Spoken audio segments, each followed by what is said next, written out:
From marble palaces to dust-choked ruins, the rise and fall of empires follow a rhythm older than history itself. Power begins with vision, grows through conquest, and dies from the weight of its own triumphs. From Rome's endless legions to China's celestial dynasties, from the Ottomans to the British Empire, each believed their dominion eternal, until decay whispered otherwise. Pride breeds complacency, bureaucracy suffocates brilliance, and luxury replaces duty. In every age, the same story repeats beneath different banners. Empires do not fall by force alone. They collapse when belief in their purpose fades. What keeps a civilization alive? Is it law, faith, or simply good decisions made at the right moment? Is it the strength of its armies, or the belief that its people will never turn against themselves?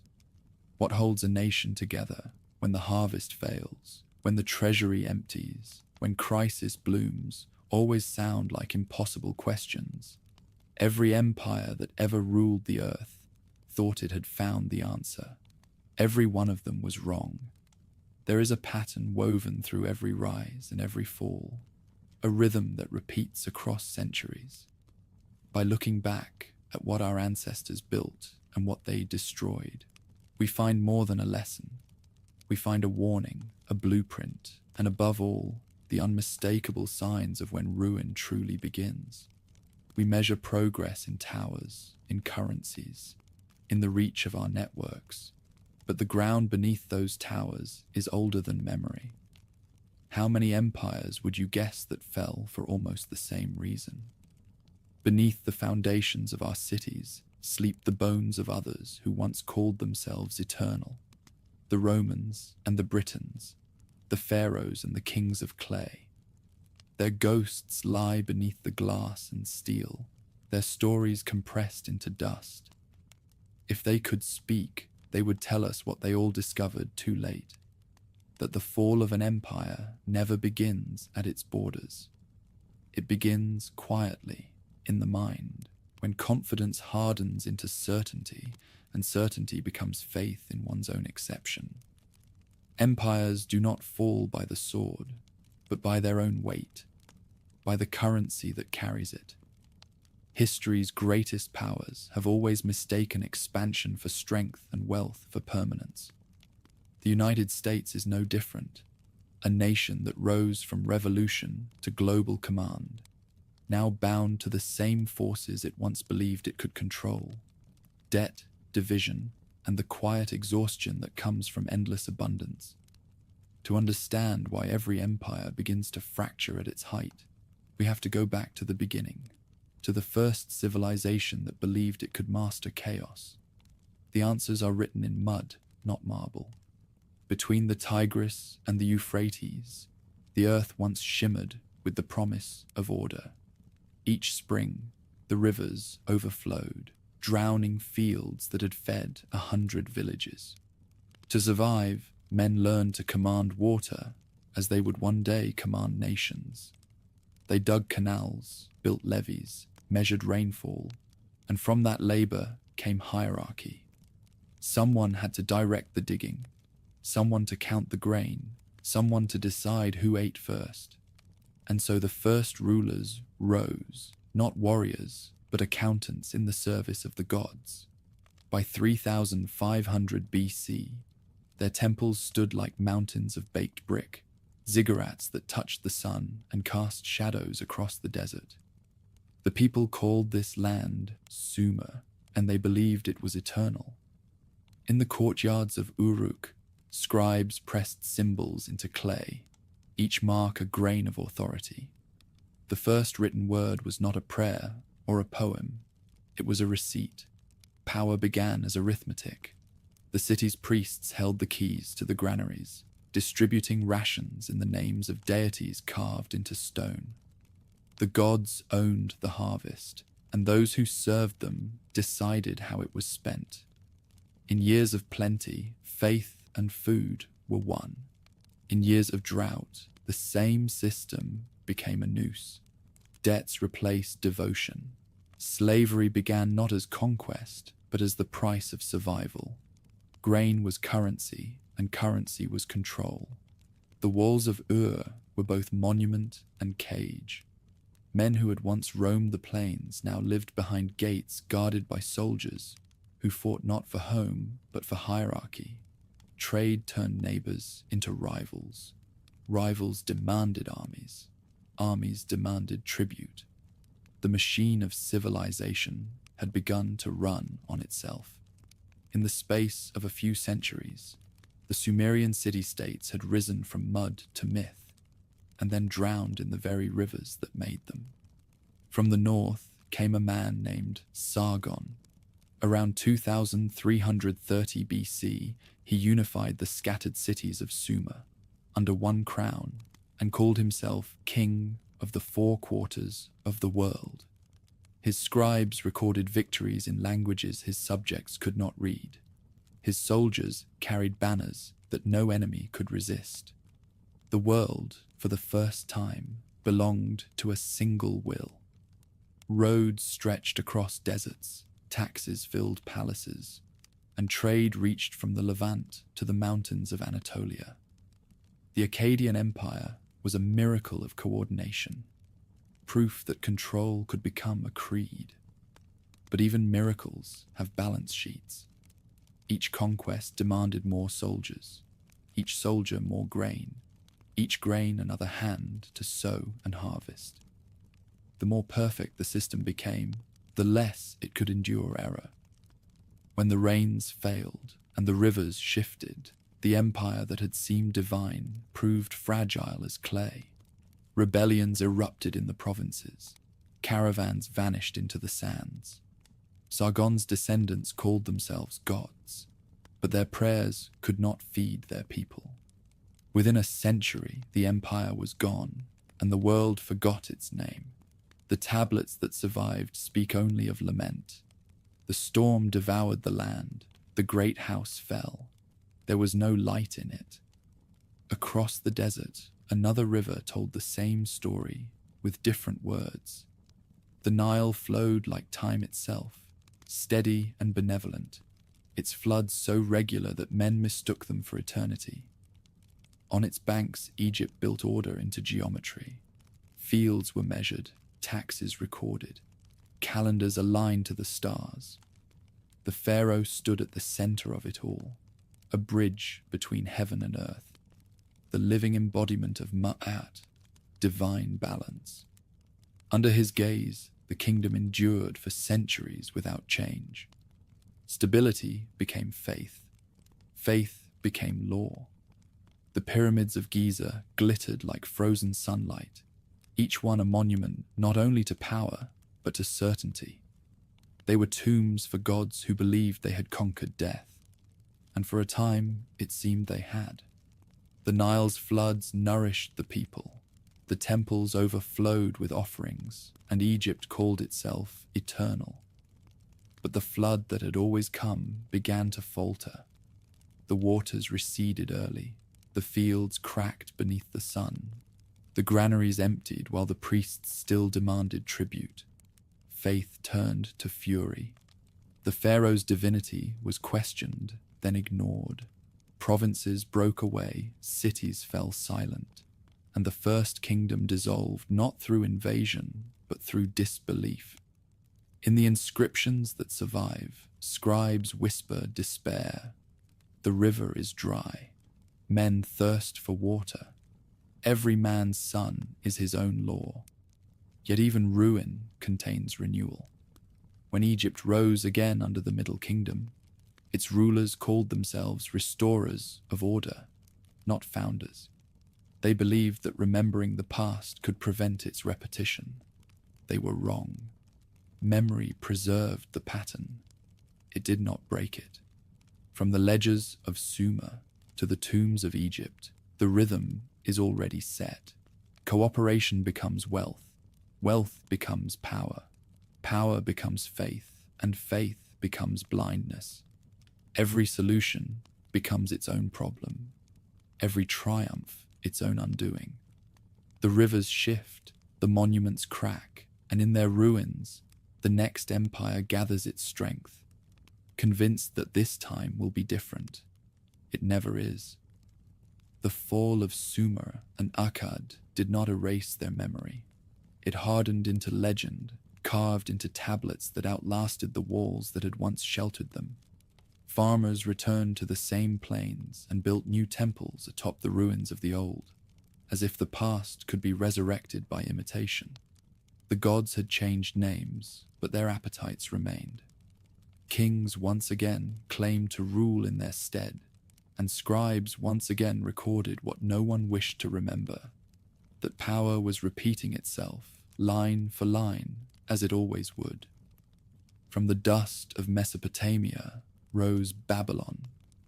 Hammurabi's laws promised justice where the old empires had known only decree. On tall black stone he engraved his commandments, proclaiming that his word would protect the weak from the strong. Yet his codes did what every system does when written in stone. They fixed what should have remained fluid. Law became ritual, ritual became control, and control demanded obedience. Babylon prospered until its own abundance turned it brittle.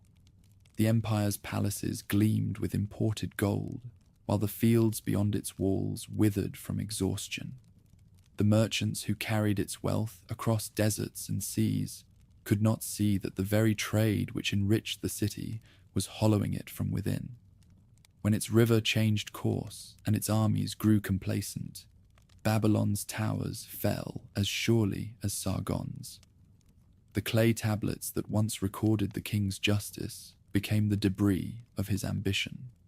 Farther west, across mountains and sea, another people were learning the same lessons in their own tongue. On the Greek mainland, Mycenaean kings built citadels whose stones seemed too vast for human hands. Behind those walls, artisans crafted weapons inlaid with gold and traded with every corner of the known world. Their ships crossed the Aegean laden with copper, wine, and slaves. For a brief moment, they believed themselves heirs to the gods.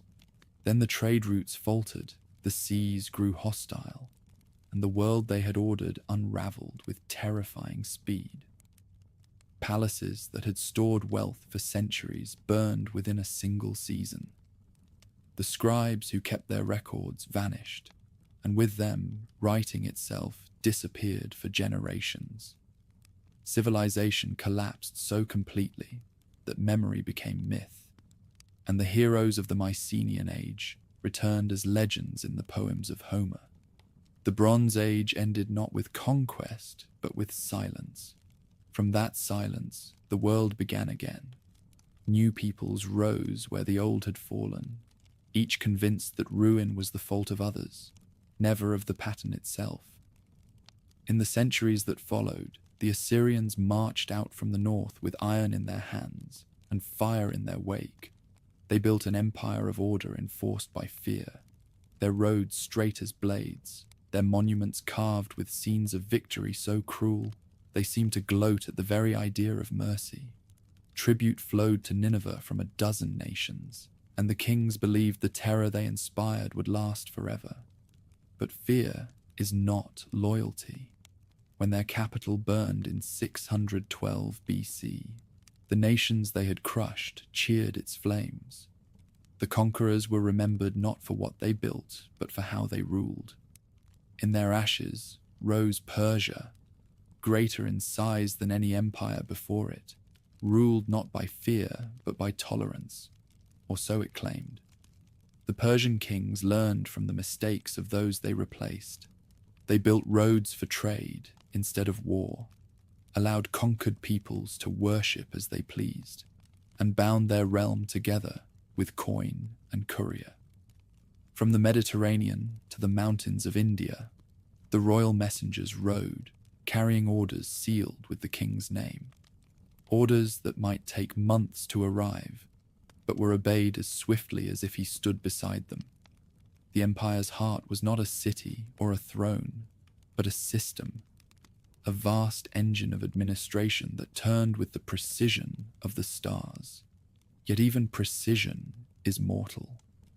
As the generations passed, the satraps grew powerful, the treasury grew fat, and the royal bloodline thinned. The Persians, who had conquered others by their discipline, began to indulge in the same luxury they once despised. When Alexander came from the west, barely more than a boy leading soldiers half mad with faith in his destiny, the empire that had seemed eternal shattered in a few years of campaigning. Its roads, its laws, even its language lived on, but only as ghosts, serving the ambitions of new masters. Alexander's victories redrew the map, but did not change the pattern. His empire died the moment he did, divided among his generals like spoils after a raid. What he had built through genius collapsed through greed, and the unity he promised dissolved into rival kingdoms that spent more energy remembering his glory than building their own. The age of bronze and stone gave way to iron and parchment, but the rhythm remained the same. Creation, expansion, stagnation, and collapse. Each new ruler called his dominion the center of the world. Each died believing his end was an exception. Every ruin left behind was a seed. The laws of Hammurabi became the basis for justice in lands he had never seen. The Mycenaean myths shaped the conscience of Greece. The Persian road became Rome's inheritance. Civilization never truly perished. It only changed names, carrying forward the same fragile bargain between power and survival. The people who rose from the deserts and coastlines of the ancient world did not imagine they were building an empire. They were building safety. Yet safety, when perfected, becomes its opposite. The higher the walls rose, the more they isolated those within them from the truth that walls eventually fall. By the first millennium, BC, the world had learned to call its order divine. Kings ruled by mandate, priests by calculation, soldiers by habit. The old gods had multiplied, taking on new faces, new tongues, but they asked for the same tribute: obedience, labor, sacrifice. In return, they offered what they never could deliver: permanence. Beneath that promise, every empire planted the same seed of its undoing: the belief that prosperity proved virtue, that success was its own justification. And so the cycle continued, as it would continue forever. Each generation certain it had mastered the chaos, each blind to the fact that it was only repeating it. The story of empire begins in the rivers of Sumer and the sands of Egypt, but it never ends there. It moves westward with the sun, carrying in its wake the same questions that no ruler has ever answered. How long can order defy entropy? And at what moment does greatness become decay? The next chapters of that story would be written in the language of iron and ambition, where conquest would mask fragility and civilization would once again mistake its own heartbeat for eternity. When the fires of the early empires burned out, their embers were carried to new lands by merchants, soldiers, and wanderers who still believed in the promise of order. Out of the ruins of Sumer and Akkad rose cities that called themselves Babylon, Hatti, Mycenae, Thebes, names that would fill the maps of the second millennium before Christ with brilliance and ambition. Each inherited the tools of civilization: law, writing, trade, and each convinced itself that it had learned enough from the last collapse to prevent another. The rivers had taught men to build. Now they would teach them to forget. In the fertile plain of the Euphrates, Babylon emerged as the heir of forgotten gods. Hammurabi ruled there around 1750 BC, a lawgiver whose judgments were carved into black stone so that even the blind might feel their authority. He proclaimed his justice eternal, unbending, delivered by divine command. His words endured longer than his city. Babylon's walls gleamed with imported cedar.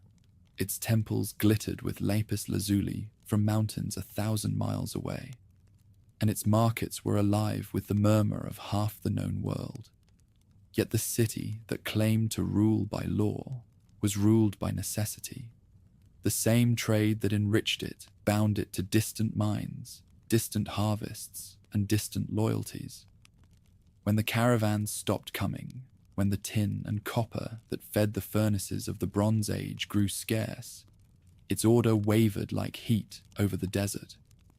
To the north, the Hittites rose in the hills of Anatolia, a people of iron before iron's age had come. Their kings built fortresses on stone cliffs, their archives filled with treaties. Their chariots ruled the roads from the Aegean to Mesopotamia. They were engineers of war as well as language, patient builders of a bureaucracy that rivaled any before it. Their scribes recorded the weight of tribute and the names of conquered kings with the precision of accountants, and their gods were as numerous as their cities. The Hittite capital, Hattusa, stood behind walls that seemed indestructible, but indestructible things are only slower to decay. When their enemies discovered their own iron, the Hittite advantage vanished, and the empire that had claimed the thunder as its emblem fell to silence. Across the sea, the Mycenaeans flourished on the rocky hills of Greece. Their palaces gleamed with gold, their fleets crossed the Aegean bearing copper, wine, and arms. They were merchants and raiders in equal measure, bound together by kings who measured worth in plunder. From Crete, they learned the art of administration, from Egypt, the art of display, and from no one, the art of restraint. They built citadels so vast that later generations called their stones the work of giants. Their heroes would one day be remembered as legends, Agamemnon, Achilles, Odysseus, but in their own time, they were only kings of fragile alliances, forever at war, forever in debt to one another. When their trade faltered, their rivalries became sieges, and the walls that had guarded them became prisons. Egypt, too, wore the crown of renewal. The Middle Kingdom had fallen, but the New Kingdom rose upon its bones, richer and more magnificent than ever before.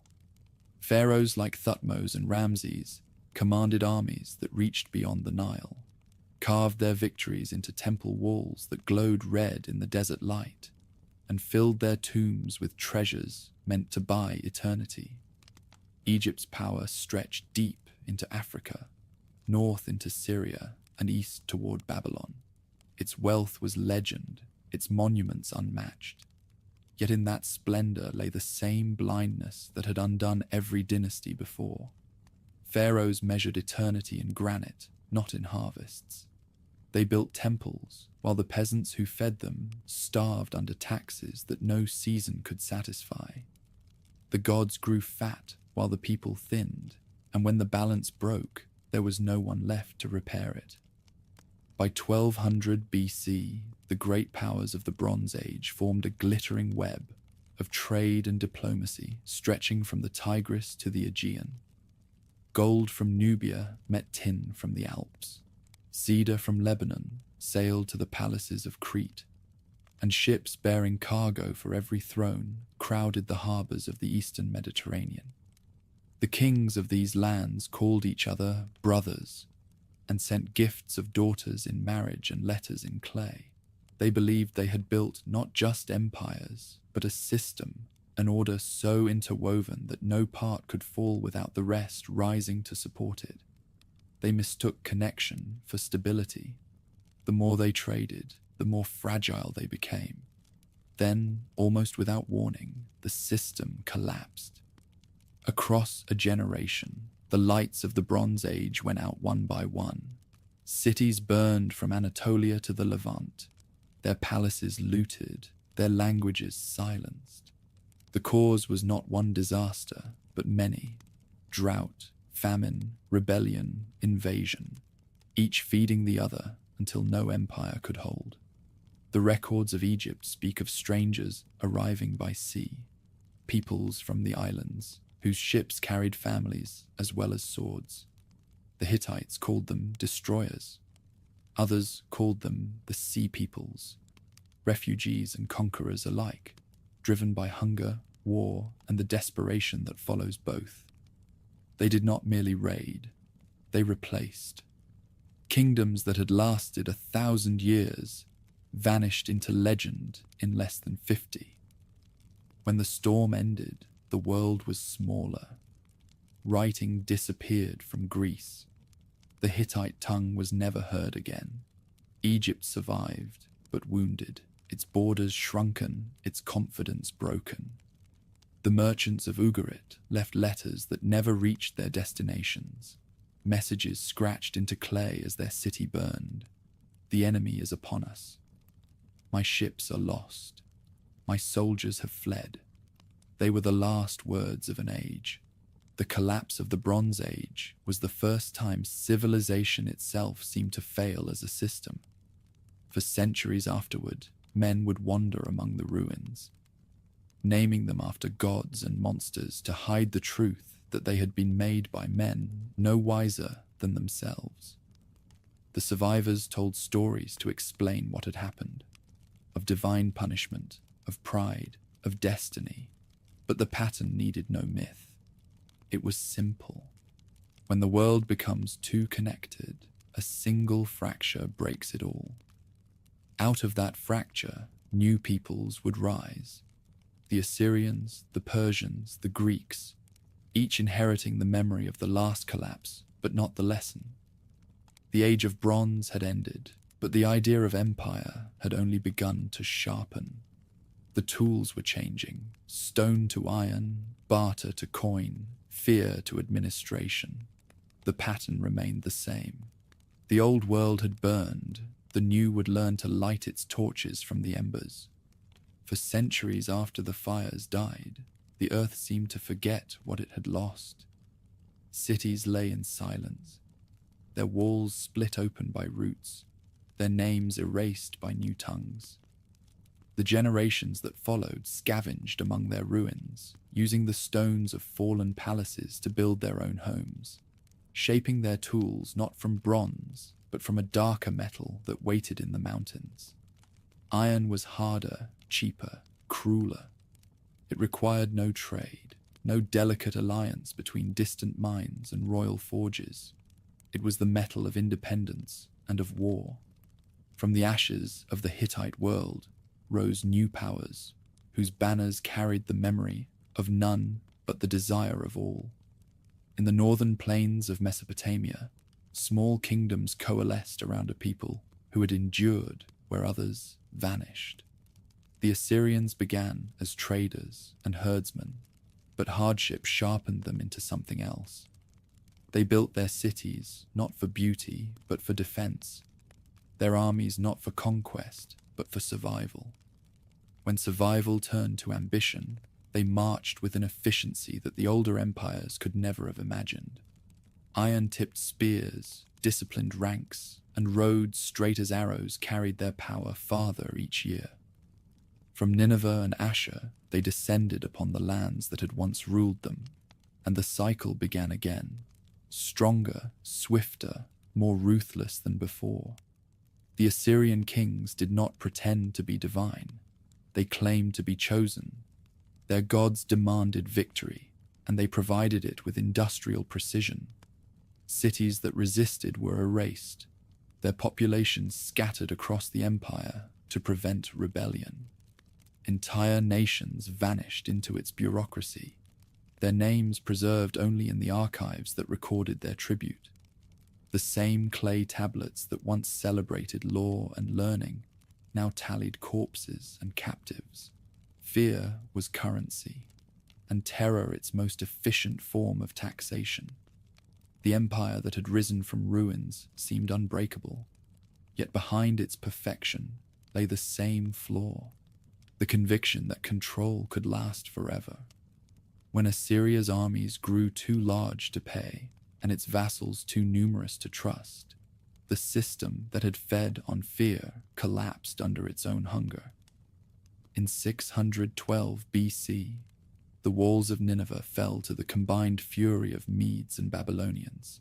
and the conquerors who had carved their name into every stone were left unburied beneath them.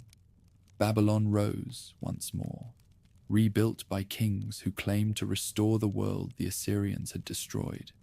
The hanging gardens and the tower that reached toward heaven were monuments not of faith, but of defiance, proof that civilization could rebuild itself from nothing. Under Nebuchadnezzar, the city became a beacon of wealth and order, its processional avenues lined with blue-glazed lions and its gates shimmering with bronze. The priests spoke of cosmic balance, the scribes of renewal, the people of eternity. But renewal is never rebirth. It is repetition. Within a century, Babylon fell to Persia, and the river that had witnessed 1,000 years of empire flowed on without memory. Beyond the deserts, new centers of power had begun to form. On the Greek mainland, scattered villages grew into city-states, each an experiment in how men might govern themselves without kings. In Athens, citizens argued beneath painted porticos about justice and virtue. In Sparta, warriors trained in silence for wars that never ended. Their walls were thin, their resources meager, but their ideas were stronger than any fortress. When the Persians came westward with armies that seemed to fill the horizon, these small divided cities stood together, long enough to turn back the greatest empire the world had yet seen. At Marathon, at Salamis, and again at Plataea, the Greek phalanx held firm, and an age ended in the shattering of Persian pride. The victors called it freedom. History would call it another beginning. In victory, Greece found the curse that always follows success. The unity that had saved it dissolved into rivalry as swiftly as it had formed. Athens, rich with tribute and restless with confidence, transformed democracy into empire. Its fleets ruled the Aegean, its silver mines filled the treasuries, and its people came to believe that wisdom and wealth could coexist without consequence. The Parthenon rose above the city like a crown of marble, and philosophers debated virtue, while slaves mined the ore that paid for their freedom. Sparta watched with suspicion, then with envy, and finally with rage. The Peloponnesian War that followed consumed them both, a generation-long struggle that left the entire Greek world exhausted. When it ended, nothing remained of their victory but ruins and regrets. North of Greece, a young kingdom was waiting for its moment. Macedonia had long been dismissed as a frontier of shepherds and mercenaries, until a king named Philip drilled his armies into machines of discipline. His son, Alexander, took that machine and aimed it at the horizon. In 13 years, he conquered the world that had once belonged to Persia, marching from the Balkans to the banks of the Indus. No army moved faster, no dream burned brighter. He named cities after himself, filled them with soldiers and scholars, and imagined a single world bound by culture rather than conquest. Yet the very speed of his triumph ensured its failure. When Alexander died at 32, his empire died with him, carved apart by generals who remembered his ambition but not his vision. From their quarrels came kingdoms that spoke his language but forgot his lessons. By 300 B.C., the pattern was complete once more. The empires of bronze had fallen to fire. Those of iron would fall to gold. Wealth became the new god, commerce the new army. Trade routes stretched across continents, binding east to west in webs of profit and dependency. Kings built libraries instead of fortresses, but the knowledge they collected could not save them from themselves. When power concentrates too completely, even peace becomes a form of decay. The age that followed would polish civilization to brilliance, and then watch that brilliance fracture. For beyond the Mediterranean, in a city of 7 hills still learning how to rule itself, a new power was gathering. Its legions were not yet famous, its name not yet feared, but its destiny was already written in the pattern that had governed every empire before it. The lessons of Sumer, of Babylon, of Mycenae, of Egypt and Hatti, all waited to be repeated beneath a new sun. The world was preparing for Rome. As the dust of the old world finally settled, the survivors began to dream again. From the ruins of burnt palaces and the empty courtyards of fallen gods, a new age emerged, leaner, harder, forged in iron rather than in gold. The chaos that had swept away the empires of bronze left behind a single conviction, that survival demanded order. The next empires would build it not through faith or beauty, but through discipline. In the shadow of forgotten ziggurats, the Assyrians rose. They were not born from plenty, but from scarcity. Mountain people hardened by hunger, raised in a land too poor to be gentle. Their kings ruled from cities that looked less like capitals than fortresses. Walls thick enough for chariots to ride upon, gates lined with carvings of lions, warriors, and winged gods whose stone eyes promised both protection and vengeance. From these citadels came armies drilled to perfection, their ranks of spearmen and archers moving like parts of a machine. The Assyrian Empire spread across the Fertile Crescent with the relentlessness of floodwater. Kingdom after kingdom fell before its iron weapons and organized brutality. Resistance was met with annihilation, loyalty with tribute. No ruler before them had understood that terror could be efficient, that fear itself could be a form of currency. Their kings recorded their triumphs not as chronicles, but as boasts. On palace walls they carved scenes of cities burning, captives flayed alive, kings kneeling before their conquerors. They believed fear would keep the world in balance. For a time, it did. Caravans moved safely along the roads of empire. Trade returned to the devastated lands of Mesopotamia, and scribes once again filled their tablets with inventories, taxes, decrees. The Assyrians restored civilization through intimidation, building peace out of the memory of ruin. But fear, like wealth, demands constant renewal. When victories slowed and enemies learned their tactics, the machine faltered. The provinces they had uprooted remained bound to them by nothing but hatred, and the empire that had conquered a continent collapsed in a storm of revenge. In 612 BC, Nineveh burned, and its conquerors made certain no stone remained standing upon another. The empire of fear was gone, its memory lingering only as a warning carved in ash. Out of its ruins rose Persia, the last and greatest of the eastern kingdoms. Where the Assyrians had ruled by terror, the Persians ruled by tolerance. Cyrus the Great and his descendants understood that lasting power came not from destruction, but from inclusion. They allowed the peoples they conquered to keep their gods, their customs, even their kings, so long as they recognized the greater throne of the Shahanshah, the King of Kings. Roads spanned the empire, stretching thousands of miles from the Aegean to the Hindu Kush, patrolled by royal couriers whose speed astonished the ancient world. Neither snow, nor rain, nor darkness, they boasted, can delay the messenger of the great king. Trade flourished, and for the first time since the fall of Babylon, peace spread across Asia. Order, not fear, held the empire together. The Persians governed through a genius of administration unmatched for centuries. Satraps ruled provinces in the king's name, their power checked by networks of spies and scribes who reported directly to the throne. Taxation was measured, fair by ancient standards. Rebellions were rare, and when they came, swift punishment reminded the realm that mercy was not weakness. Even enemies respected Persia's efficiency. Greek travelers who crossed its borders returned home, speaking of roads so perfect they seemed divine, of cities where dozens of languages mingled without chaos.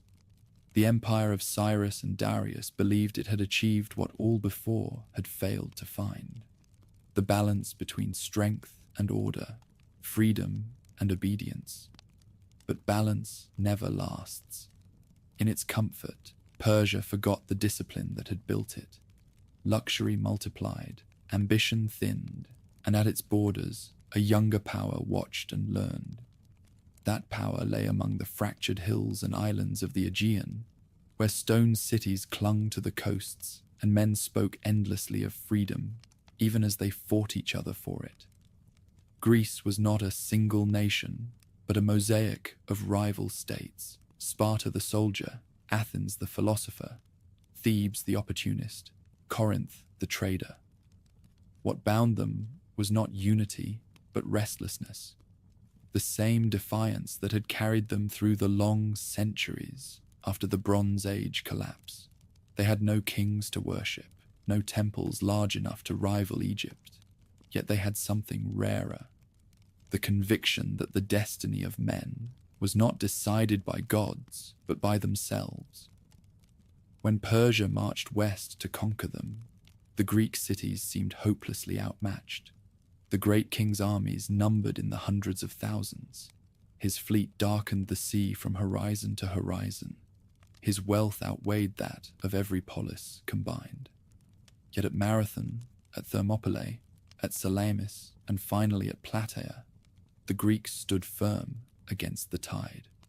Their victories were small in scale, but vast in meaning. For the first time, the idea of freedom had defeated the machinery of empire. The age of divine kings was ending. The age of human ambition was beginning. The wars left Greece both triumphant and exhausted. The Persians retreated eastward to nurse their pride, and the Greek cities turned their spears upon each other. Athens, swollen with victory and tribute from her allies, transformed into something it had once despised: an empire disguised as a democracy. Its fleets patrolled the Aegean like legions, extracting payment in the name of unity. Its temples gleamed with marble bought by foreign taxes. Sparta, austere and proud, watched with growing hatred. The war that followed between them devoured a generation and left both bleeding. When it ended, the dream of Greek freedom lay as broken as the statues that lined its ruined streets. Yet even in defeat, Greece had altered the world. It had proved that empires could be challenged, that men could think and fight as individuals, that knowledge itself could be a form of power. From its shattered cities would rise one man who carried that idea farther than any army before him. A prince from a northern kingdom, heir to both the discipline of Persia and the ambition of Greece. His name was Alexander, and his conquests would stretch from the Nile to the Indus, uniting east and west in a single breath before vanishing just as swiftly. But that story belongs to the next fall, the one that would teach the world how short-lived even the greatest dreams of unity can be. When Alexander died in Babylon in 323 BC, the world he had built seemed to stop breathing. The conqueror who had crossed continents and burned his name into the horizon left no air strong enough to bear it. His empire was not divided so much as devoured. Generals who had marched at his side turned their swords on each other, carving kingdoms from the carcass of conquest. They called themselves successors, but their crowns were bought with betrayal. The unity Alexander had imagined dissolved into a map of shifting borders, each city-state and province serving a different master. The age of heroes had ended. The age of administrators had begun. Ptolemy took Egypt, the most stable jewel of Alexander's realm. From his new capital at Alexandria, he ruled not only with soldiers, but with scholars. The city became a monument to intellect, its lighthouse rising from the sea like a pillar of flame. its library gathering every known text of the ancient world. For a century, philosophers, mathematicians, and astronomers filled its halls, believing they were preserving the wisdom of eternity. Yet knowledge could not protect the empire that housed it. The Ptolemies grew decadent, their courts dripping with luxury that mocked the simplicity of their founder. The Nile, that had sustained dynasties for 3,000 years, now fed only the pride of its rulers. Beneath the marble and learning, decay began its silent work. To the east, the Seleucids inherited Persia and everything that came with it: vastness, diversity, and the impossibility of controlling either. Their capital at Antioch glittered with Greek theatres and Persian gardens, but beyond its walls the empire frayed. The languages, faiths, and loyalties of 100 peoples pulled at its seams. Each generation of kings demanded more tribute, raised more armies, and built more palaces, as if the weight of splendor could prevent collapse. It could not. Their borders contracted, their subjects rebelled, their generals plotted. The Seleucid realm would die a slow death, undone not by invasion, but by the same administrative perfection that once made it strong. Order, when pursued too far, becomes its own undoing. Farther west, in the mountains of Macedon and the coasts of Asia Minor, smaller kingdoms played at empire in miniature. Pergamon, Epirus, Bactria, each a spark of ambition flickering against the dark. They built libraries to rival Alexandria, minted coins bearing the faces of gods who had once been kings, and waged wars no one would remember. The Mediterranean became a theatre of repetition, every ruler performing the same role with fewer lines. Behind the curtains of marble and ceremony, the great experiment of the Hellenistic age was dying. Not with conquest, but with exhaustion. The Greeks had taught the world to think, and in doing so, they had exposed the mind's most fatal illusion, that reason could escape the cycle of power. Their philosophers argued about virtue while their soldiers enslaved new provinces. Their artists sculpted perfection while their politicians sold freedom for comfort. For a century after Alexander's death, the Greek world remained dazzling, but it was a brilliance already fading, the last light of an oil lamp burning itself out. Meanwhile, across the western sea, another city was learning the craft of empire. Rome had begun as a frontier settlement, a republic born from rebellion against kingship. Its people were practical where others had been idealistic, disciplined where others had been visionary. They built roads instead of monuments, alliances instead of philosophies. Each victory fed the next, not through passion, but through method. What the Greeks had dreamed, the Romans would systematize. They studied every power that had come before and borrowed what they needed: Assyrian discipline, Persian administration, Greek culture, Egyptian religion.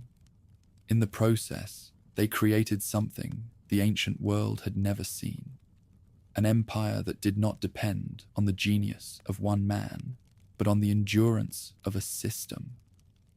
By 200 BC, the balance of the Mediterranean had shifted.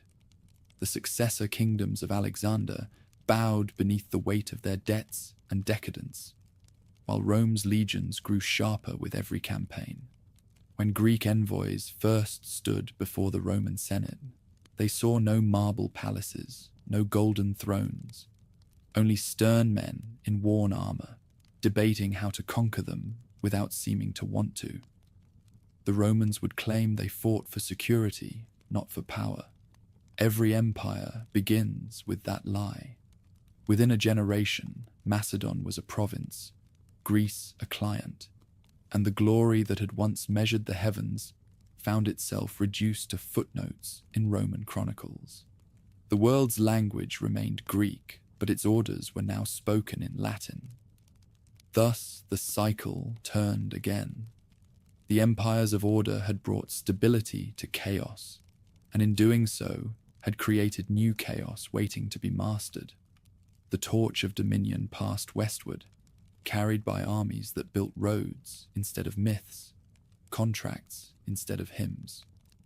The old gods watched from their ruined temples as their lessons were repackaged and repeated by new hands. Rome would rise where Greece had fallen, calling itself eternal as all empires do, confident that its strength lay in reason rather than faith, in law rather than luck. It would take centuries for it to learn that the difference is an illusion. It began with discipline, not destiny. Rome was never meant to rule the world. It simply refused to stop expanding.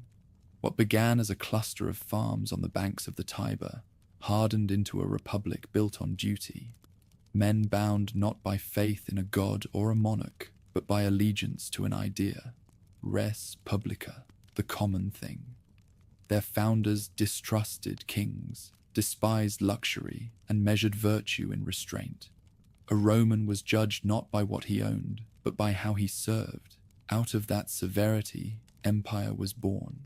They built roads that cut across mountains, bridges that outlived the men who designed them, aqueducts that carried water farther than belief itself. Each new construction was a declaration of permanence, each conquest a practical necessity disguised as defense. Rome fought wars to preserve peace and enslaved nations to preserve order. When enemies threatened, the Republic answered with its legions, citizen armies disciplined beyond precedent, soldiers who fought less for glory than for obligation. The Roman camp was the mirror of Rome itself, geometric, efficient, unyielding. Wherever the legions marched, they carried with them the habits of their city, law, architecture, hierarchy. What they conquered, they colonized. What they colonized, they Romanized. For centuries, the Republic seemed immune to the sickness that had undone every other empire. Its citizens held to a code of austerity, its magistrates to the fiction of equality before law. While kings elsewhere claimed divine favor, Rome placed its gods behind its citizens as patrons rather than masters. Yet within the very order that made it strong lay the seed of its transformation. Victory brings spoils, and spoils bring envy. As Rome's wars multiplied, so did its wealth, and wealth proved a more seductive conqueror than any army. By the 2nd century BC, the republic that had conquered the Mediterranean had begun to devour itself. The small farms that once sustained its citizens were replaced by vast estates, worked by slaves captured from conquered lands. The virtues of service and simplicity gave way to greed disguised as ambition. Senators, who had once lived modestly, now competed in displays of luxury.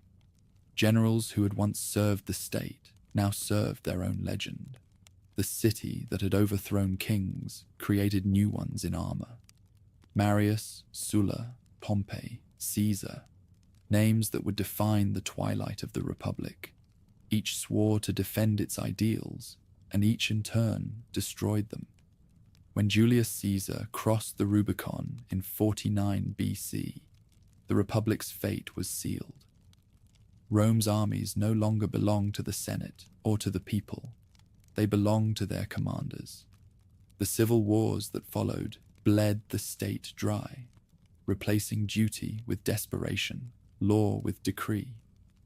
When the fighting ended, the people did not mourn the loss of their freedom. They welcomed its disappearance. Exhausted by chaos, they desired only stability. Augustus gave it to them. The Republic had died, but the illusion of its life endured, reborn as empire. Under Augustus, Rome entered an age that later generations would call golden.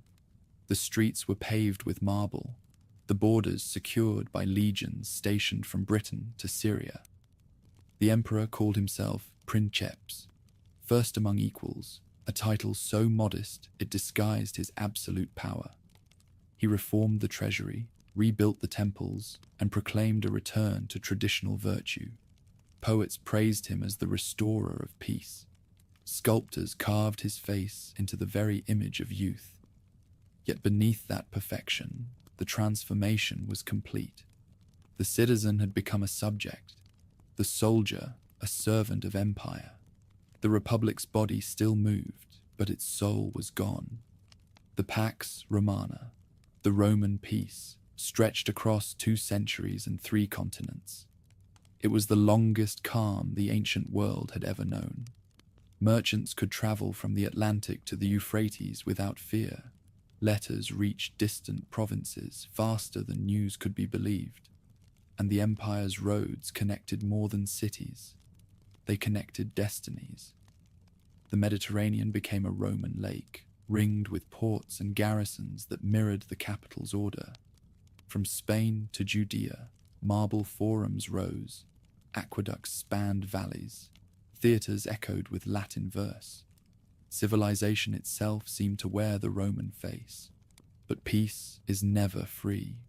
To maintain it required armies that never rested, taxes that never ceased, and faith in a bureaucracy that grew as vast as the empire it governed.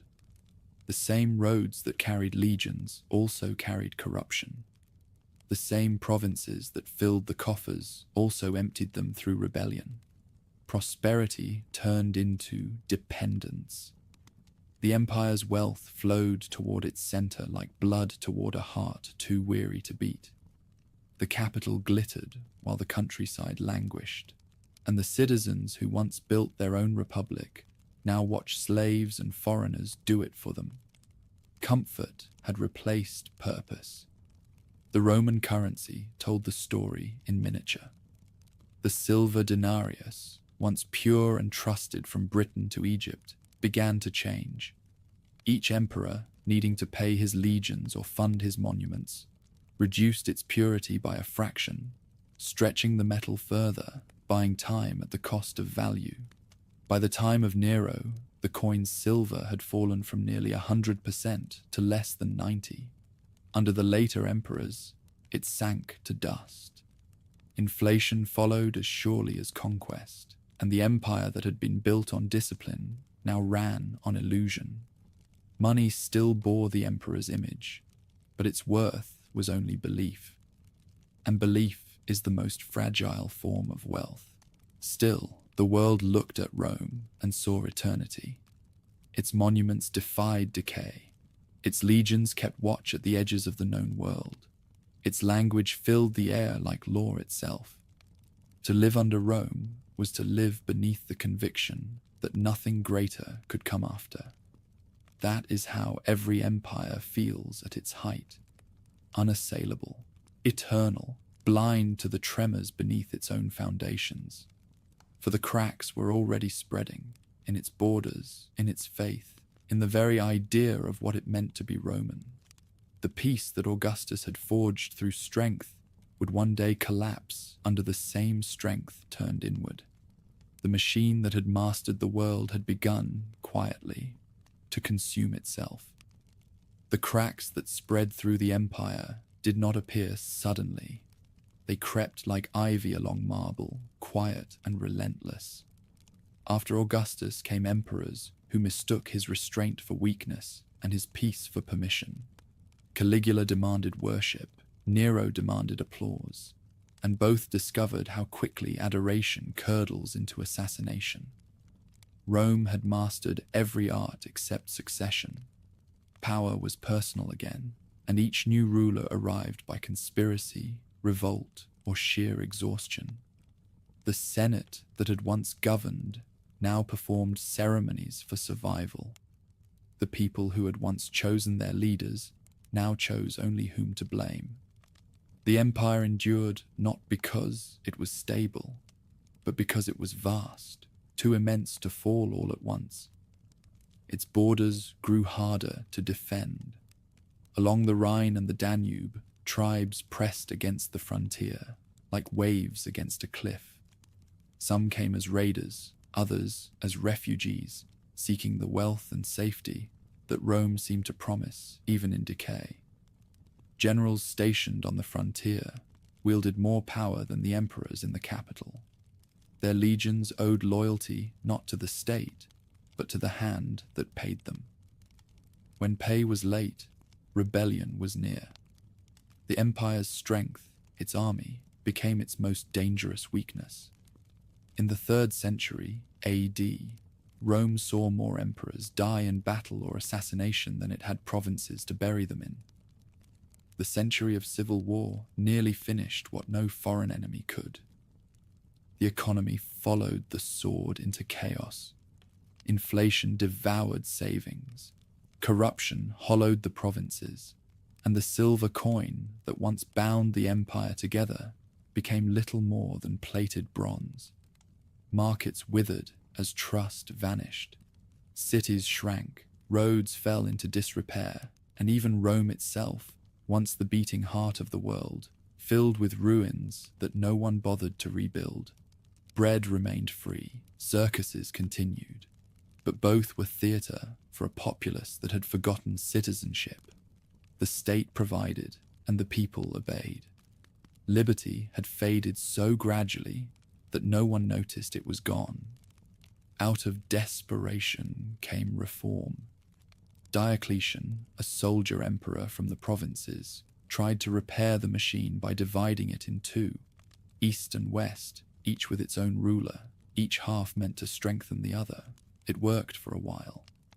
The eastern capital at Byzantium, soon to be called Constantinople, flourished under careful administration, while the western half staggered under the weight of its debts and invasions. Diocletian restructured the army, imposed price controls, and demanded divine honors for the emperor, turning bureaucracy into theology. The empire became efficient again, but also inhuman. A web of officials, taxes, and decrees stretching from the Atlantic to the deserts of Arabia. It could regulate everything except decay. When Constantine came to power a century later, he found the empire united only in weariness. Seeking a new foundation, he turned to the growing faith that had spread through the empire's underclass, Christianity. What had begun as a persecuted sect of laborers and slaves became, under imperial sanction, the moral glue of a tired civilization. The cross replaced the eagle, the altars of Jupiter gave way to basilicas, and the old gods retreated into myth. The empire had changed its soul, but not its condition. It was still an empire, and the contradictions that had undone its ancestors would undo it as well. The 4th century brought brief revival, then slow collapse. The frontiers broke under waves of migrations, Visigoths fleeing from the Huns, Vandals sweeping through Gaul, Franks and Alemanni crossing rivers that no legion guarded. The empire no longer conquered, it negotiated. Barbarians were settled within its borders as foederati. Allies paid to defend what they once attacked. They adopted Roman names, Roman titles, Roman gold, but their allegiance was to their own survival. When Rome could no longer pay them, they took what they were owed in land and blood. In 410 AD, Alaric and his Gothic army marched through the gates of the Eternal City. For 3 days, Rome burned, not as a battlefield, but as a symbol. The city that had conquered the world was now just another prize in its long chain of conquests. Shock spread through the empire like contagion. For the first time in 8 centuries, Rome had fallen to foreign hands. Yet even then the empire staggered on, its bureaucracy still issuing decrees, its armies still fighting battles whose outcomes no longer mattered. In the east, Constantinople stood defiant, rich, fortified, and fortunate. Its rulers believed themselves the inheritors of Rome's destiny, and in a sense they were. Greek became the language of law, Christianity its creed, and the empire survived not through conquest, but through adaptation. The Byzantines learned to bend without breaking, to bribe rather than fight, to endure rather than expand. In them, Rome lived on as an idea. But in the West, the idea itself had run out of time. By the middle of the 5th century, the Western Empire had become a memory performed by its own ghosts. Armies were mercenary, emperors were puppets, and provinces governed themselves while pretending to obey. In 476 AD, when the Germanic chieftain Odoacer deposed the boy emperor Romulus Augustulus, there was no great battle, no fire, no thunder. The empire ended with a shrug. The Senate still met for a while, coins were still minted, but the world had changed. What had begun as a republic of farmers and soldiers had become an empire of clerks and mercenaries. Its faith spent, its glory spent, its people too weary to mourn what they had lost. Rome's fall was not a single event, but a process, the slow collapse of complexity into simplicity, of luxury into necessity, of pride into survival. Its ruin did not come from invasion or rebellion, but from indifference. It had outlived its purpose, yet in dying, it scattered its inheritance across continents, its language, its laws, its roads, its religion. The pattern, as always, did not end. It only moved.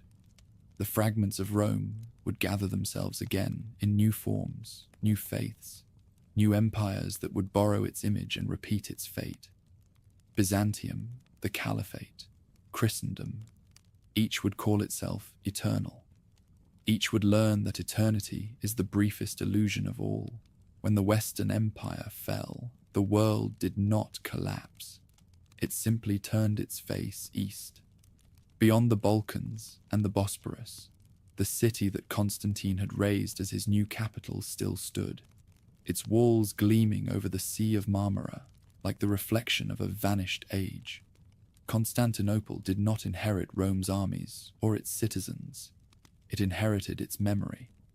Within its ramparts, the empire survived in miniature, smaller, leaner, but infinitely more cautious. The Byzantines learned what Rome never could, that survival is a skill, not a right. They ruled through endurance rather than ambition. Their diplomacy was sharper than their swords, their bureaucracy deeper than their coffers. Emperors came and went, assassinated or exiled, yet the state endured, preserved by a machinery of habit perfected over centuries. They no longer spoke Latin, but Greek. They no longer conquered, but negotiated. Their strength lay not in the number of their armies, but in their ability to make others fight in their place. Gold flowed where legions once marched. Spies replaced scouts. Alliances replaced annexations. From this calculated restraint emerged a kind of genius, a civilization that outlasted every enemy by mastering the art of postponement. Faith had become the new empire. Christianity, once the creed of Rome's persecuted, now ruled as Rome's successor. Cathedrals rose where temples had fallen. Bishops replaced generals as governors of men's souls. The cross became the new imperial standard, and the concept of the divine moved from marble to scripture. Byzantium clothed its politics in theology and called it destiny. To its east, Islam was rising with equal conviction, proclaiming a different revelation but a similar ambition: to unite the world under a single truth. In the deserts of Arabia, a new empire began without walls, born not from the ruins of Rome, but from the faith of a prophet. When Muhammad's followers carried his message beyond Mecca, they discovered what Rome and Persia had both forgotten. That belief could be more powerful than administration. Within a century of his death, in 632 AD, the armies of Islam had swept across 3 continents. The caliphate stretched from Spain to India, bound not by infrastructure, but by conviction. Its soldiers fought with a simplicity that confounded the empires of bureaucracy they encountered. They had no need for monuments. The word of God was monument enough. Damascus, Baghdad, and later Cairo became the centers of a new civilization, heirs to Greek philosophy, Persian science, and Indian mathematics.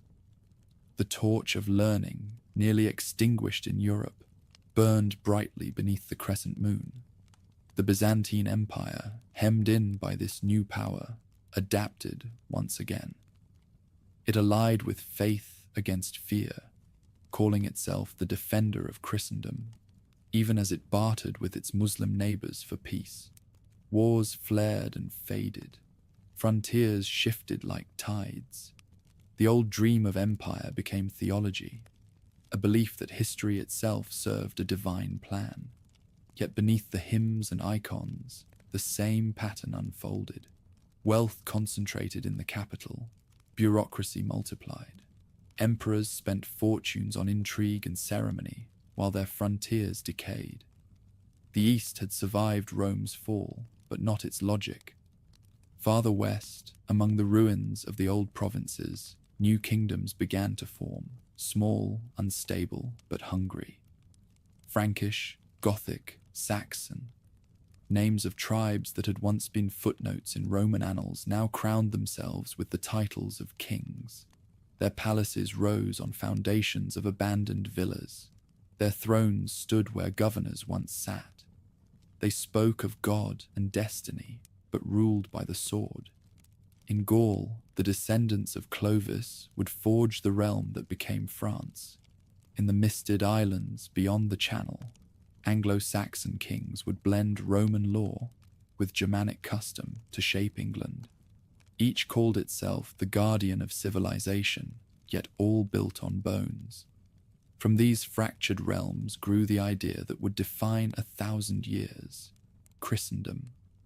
Where Rome had unified through conquest, Europe would unify through belief. The church became the empire's ghost, the one institution that transcended borders, outlasting kings and outliving dynasties.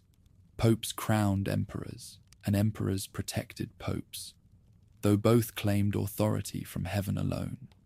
It was an uneasy partnership of power and piety, destined to clash yet impossible to separate. From its tensions came a civilization, not an empire of walls, but of words and rituals, a structure as invisible as it was enduring. The Middle Ages began not with darkness, but with a kind of order rediscovered. The monasteries of the West became the new libraries of the world, preserving in candlelight the knowledge that had once filled the libraries of Alexandria and Pergamon. Monks copied Aristotle beside Scripture, Euclid beside the Psalms, unaware that they were keeping alive the tools of their own eventual transformation.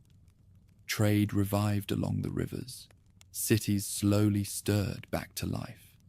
The rhythm of faith replaced the rhythm of empire. Seasons of fasting and feasting, prayers at dawn and dusk, the measured certainty of salvation. By the 9th century, the dream of unity had returned under new colors. Charlemagne, king of the Franks, crowned himself emperor of the Romans in 800 AD, reviving a title that had slept for more than 3 centuries. His empire stretched from the Pyrenees to the Danube, a patchwork of loyalties held together by oaths and charisma. He built schools, standardized law, and imagined himself heir to Augustus, a Christian Caesar presiding over a peaceful realm. Yet his peace lasted only as long as his life. Upon his death, his heirs divided his empire into fragments, and Europe once again learned that kingdoms founded on bloodlines crumble faster than those founded on belief. From the steppes beyond the known world, a new threat was gathering, a whisper of hoofbeats that would soon become thunder. Nomads who had watched empires rise and fall for millennia were preparing to carve their own dominion from the edges of civilization. The Mongols, the last great horsemen of history, would sweep across Asia like a storm of dust and fire, conquering with speed and cruelty unmatched since the days of Sargon. They would burn cities older than memory, yet also connect worlds that had never touched. In their wake, the medieval world would rediscover its scale and its fragility. But before their coming, the millennium between Rome and the Renaissance unfolded as a single, slow heartbeat. Faith rising, kingdoms forming, empires breaking and reforming under different names. Byzantium endured. The caliphate splintered. Christendom learned to build cathedrals that pointed heavenward, as if to challenge decay itself. For the first time since the rivers of Sumer, humanity seemed to balance power with purpose, until, as always, abundance tipped the scale. What began as faith would become hierarchy. What began as order would end in stagnation. The pattern waited, unchanged beneath new faces, preparing to reveal itself again. The Middle Ages reached their height in confidence. By the 12th century, Europe had grown restless again, no longer content to pray and survive, but determined to expand. Cathedrals climbed above crowded towns like frozen hymns in stone, their spires reaching higher each generation, as if humanity could physically approach the heaven it imagined. Pilgrims crossed continents, merchants followed behind them, and the long dormancy of the Western world gave way to movement. Cities once thought dead swelled with traders and guilds. Universities replaced monasteries as the keepers of learning. The old fear of the world faded, replaced by curiosity. Yet every revival carries within it the beginning of another fall. Faith, which had once united, now began to divide. Popes and emperors contended for supremacy in the name of the same God. In Rome, the papacy reached heights of authority no Caesar had ever dreamed. But its grandeur bred cynicism. Indulgence replaced virtue, politics replaced devotion. Beyond the Alps, monarchs built bureaucracies that rivaled the church's own, taxing, legislating, and warring in the language of divine right. Christendom had learned to speak with one voice only in the chorus of crusade. The call to arms that echoed from Clermont in 1095 promised salvation through conquest. Tens of thousands of knights and peasants marched eastward under the sign of the cross, believing they were reclaiming holy ground.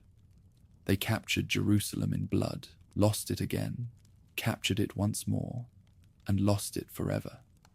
For 2 centuries, the Crusades fed a machine that could no longer stop itself.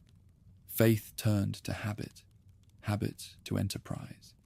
Behind the banners came merchants who saw in piety a new form of profit. Spices, silk, and knowledge flowed from the east into the counting houses of Venice and Genoa. In their ledgers, the old pattern reappeared. Belief feeding greed, greed demanding order, order decaying into corruption. While Europe fought for heaven, Asia burned. In the 13th century, a whirlwind rose from the plains of Mongolia, a storm that would redraw the borders of the known world. The tribes of the steppe, long scattered and fierce, were bound together under a man who called himself Genghis Khan. He built no temples, wrote no laws, promised no paradise. He demanded only obedience, and from it forged the largest land empire in history. His horsemen rode farther and faster than any army before them, moving across deserts and mountains with the silence of ghosts. Cities that resisted were erased. Those that surrendered paid tribute and were left intact, bewildered by mercy that was only calculation. Baghdad, jewel of the Abbasid Caliphate, fell beneath their hooves in 1258, its libraries thrown into the Tigris until the river ran black with ink. The Mongols did not merely conquer, they annihilated the illusion of permanence. Yet even this storm carried renewal in its wake. Across the wreckage of empires, trade routes reopened, linking China to Europe in a network of exchange that had never before existed. Silk and porcelain moved west, gold and silver east, and with them ideas, technologies, and diseases. The Pax Mongolica, a strange echo of Rome's old peace, allowed merchants to cross continents under a single set of laws, guarded by horsemen who had destroyed those same lands only years before. It was empire reduced to its essence: movement, communication, profit. For a brief century, the world seemed newly connected, its horizons widened by destruction. But conquest is a flame that devours its fuel. The Mongol domains fractured as quickly as they had formed. The sons of Genghis fought each other for inheritance. Administrators replaced warriors. Wealth softened the hands that had once held reins and bows.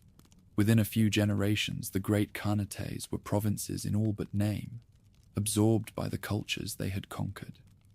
The riders who had terrified the earth settled into cities, married local nobles, and prayed to foreign gods. Their empire, too, mistook vastness for stability and vanished into the dust from which it had come. In Europe, the echo of that collapse took subtler forms.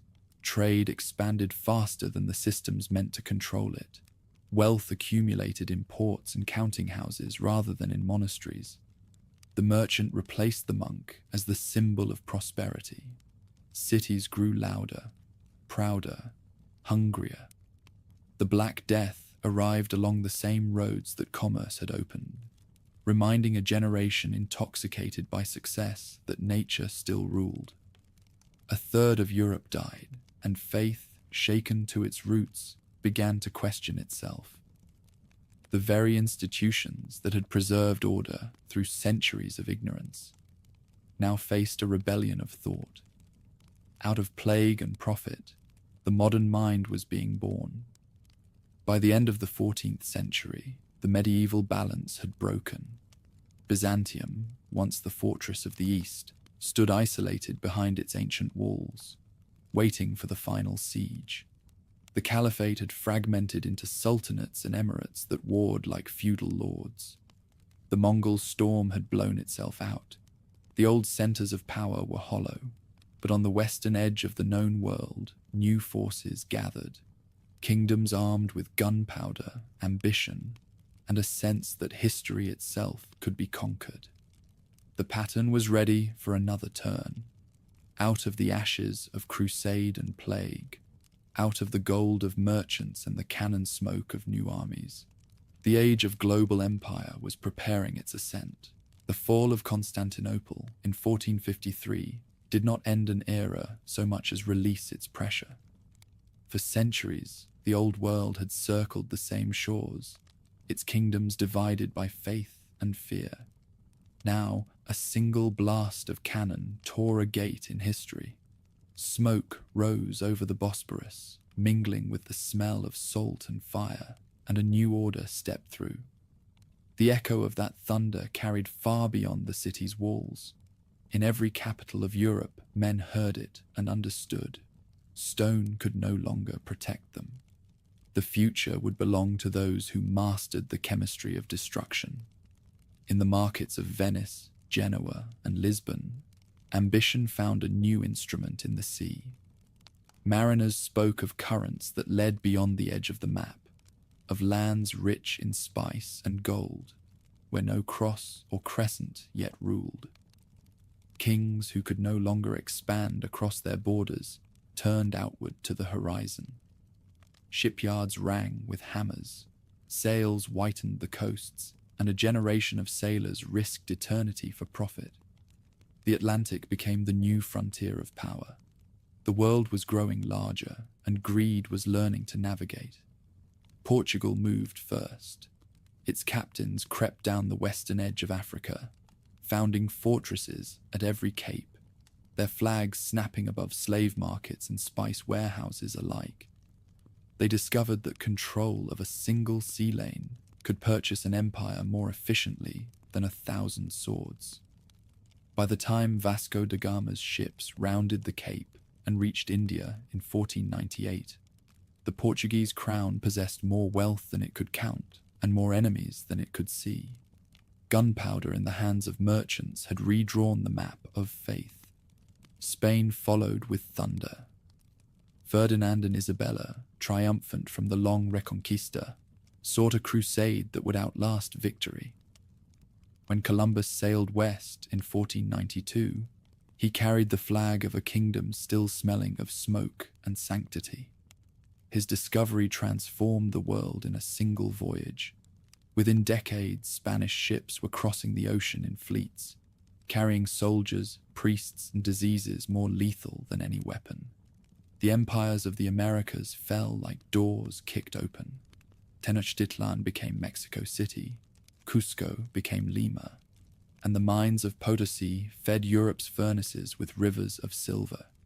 Spain called its wealth divine reward. History would call it the beginning of exhaustion. Gold filled the treasuries, but it bought idleness, not industry. The nation that ruled two hemispheres could no longer feed itself.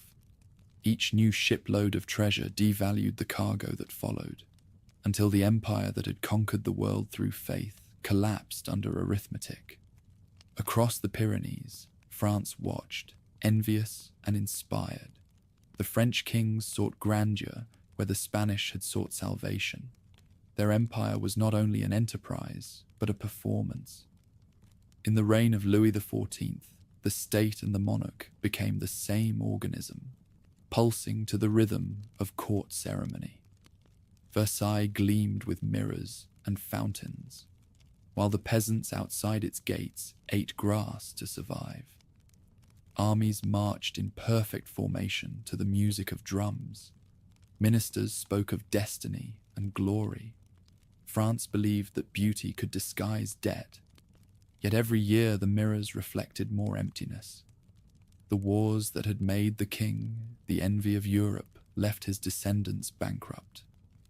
When the guillotine rose in the Place de la Révolution, it was not vengeance, but bookkeeping. England entered the contest quietly, almost by accident. It was a small island of damp fields and restless minds, its people divided by religion and bound by sea. But necessity breeds invention.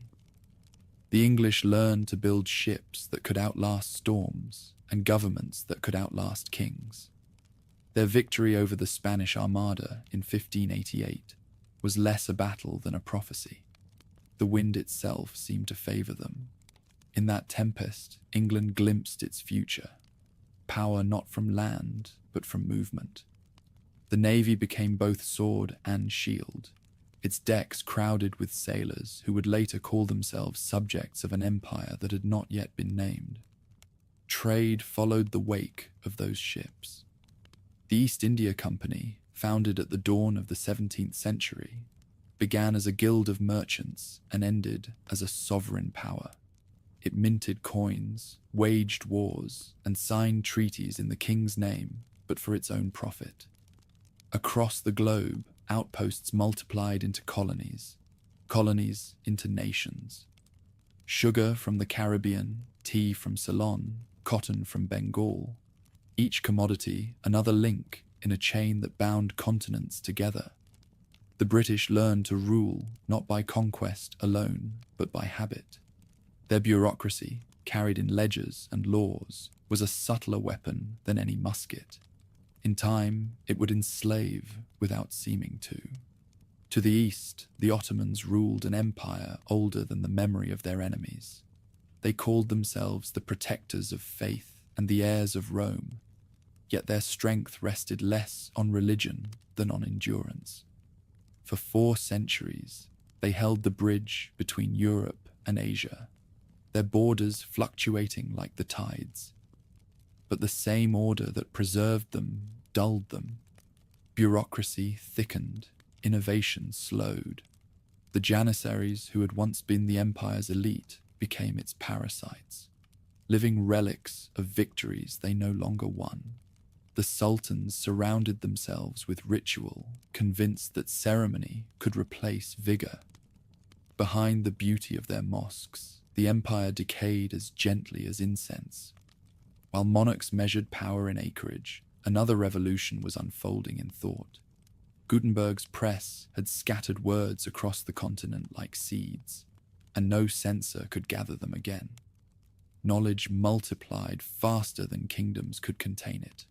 Luther's defiance of Rome fractured the unity of Christendom, and with that fracture came freedom and blood. The wars of religion that followed turned belief into arithmetic, percentages of Protestant and Catholic dead. When the smoke cleared, faith no longer ruled the mind. Inquiry did. The Enlightenment declared that reason was divine and man his own measure. Kings patronized philosophers who questioned monarchy itself. Merchants funded universities that undermined privilege. The same minds that mapped the heavens also mapped the routes of trade. Science became another empire, its colonies invisible but infinite. Gunpowder, print, and profit together remade the world. Armies marched farther than ever, and their victories were written before the blood dried. The planet became a ledger balanced in cannon and ink. The Portuguese held the coasts of Africa and Asia. The Spanish, the Americas, the French and English, whatever remained. Yet none could rest. Each discovery compelled another. Each colony demanded defense. Each victory created debt. The seas that had seemed boundless began to feel small. To sustain their appetites, empires devoured not only land, but time, mortgaging the future for the illusion of permanence. By the dawn of the 18th century, Europe's capitals pulsed like hearts connected by arteries of trade. London's docks roared with voices from a dozen languages. Amsterdam glittered with gold that had never seen the sun of Holland. Paris trembled between elegance and hunger. The world's wealth flowed toward these centers like blood to a brain, and the rest of the planet was left to pump it there. Sugar plantations in the Caribbean, mines in Mexico, factories along the Thames, each fed the same appetite. Slavery, reborn in industrial form, became the foundation of civilization's conscience. The philosophers who wrote of liberty rarely looked out their windows. War was the inevitable consequence of such proximity. The same oceans that connected empires also carried their rivalries. The Anglo-Dutch conflicts turned the North Sea into a forge. The 7 Years' War spread from Europe to India to the Americas, the first truly global conflict. It left no corner untouched and no empire unchanged. Victories were measured not in glory, but in debt. Spain staggered, France trembled, and Britain emerged preeminent, but burdened with an empire it could barely afford to keep. Power had grown too heavy for any one nation to bear. Beneath the triumphs, a quieter transformation was underway. Machines began to hum in English valleys, spinning thread from cotton shipped halfway across the world. Coal replaced wood, steam replaced wind. The Industrial Revolution was not yet named, but its rhythm was unmistakable. Faster, louder, hungrier. Empires that had once fought for territory would soon fight for resources, and the entire planet would become their battlefield. The same technology that enriched them would make their destruction swifter than any before. The map of the world, once a patchwork of isolation, now resembled a net. Every empire pulled at the same strands, and a tremor in one corner rippled through all. Gold from Peru propped up the banks of Amsterdam, whose credit financed British ships that carried French goods to African ports where Portuguese traders waited.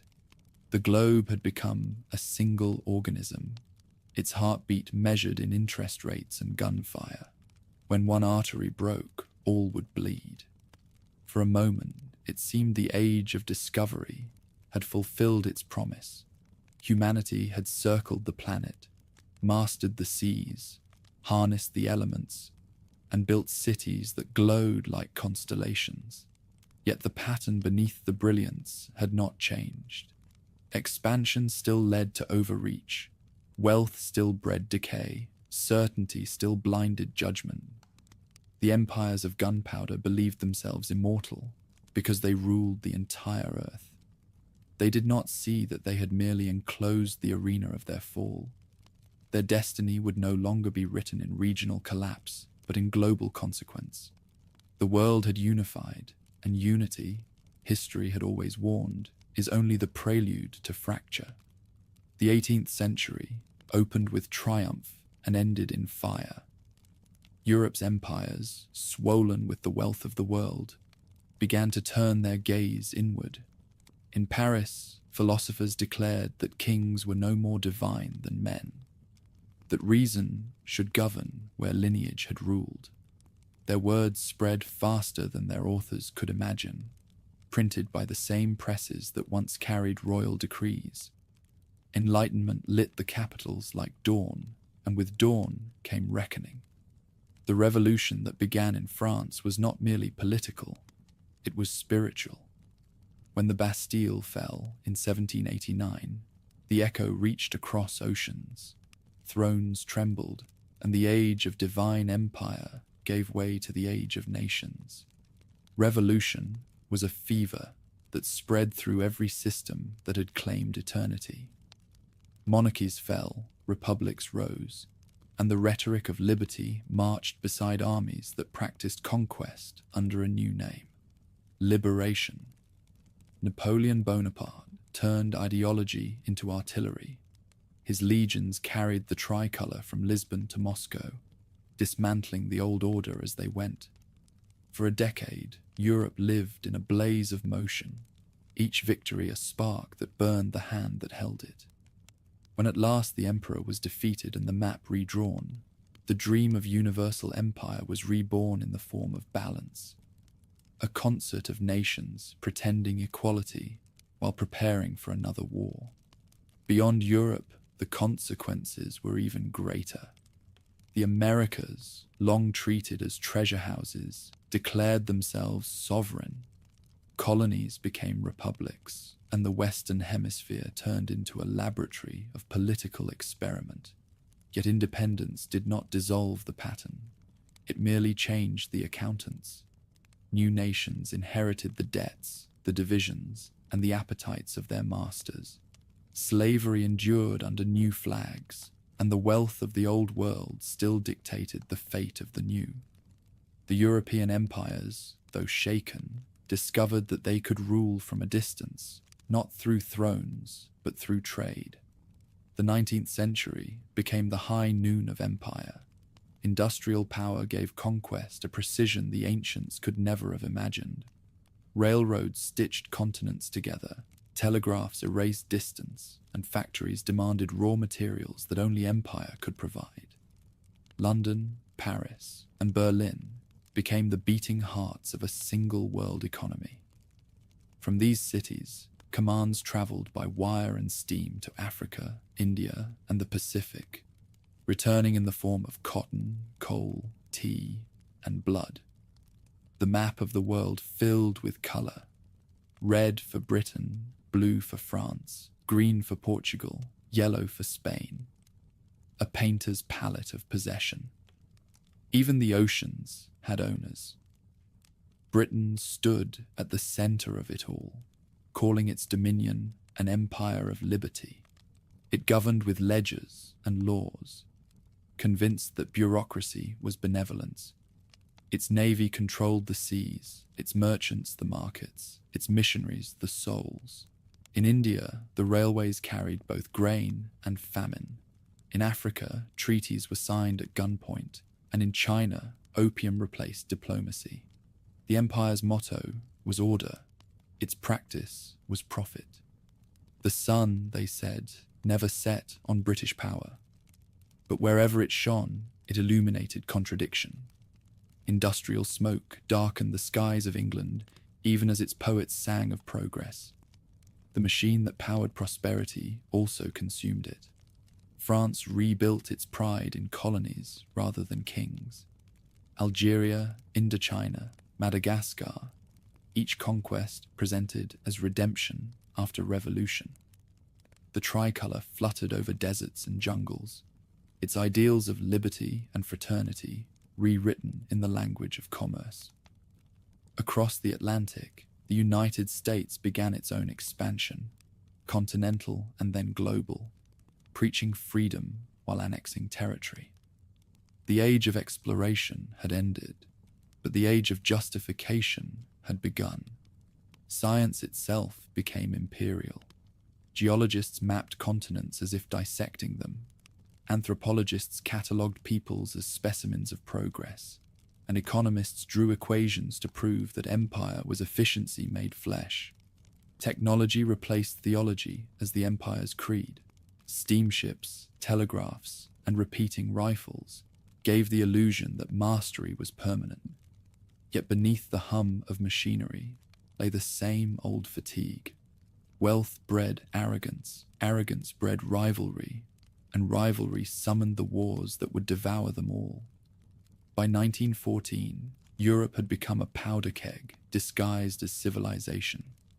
The nations that had divided the globe found themselves unable to divide peace among themselves.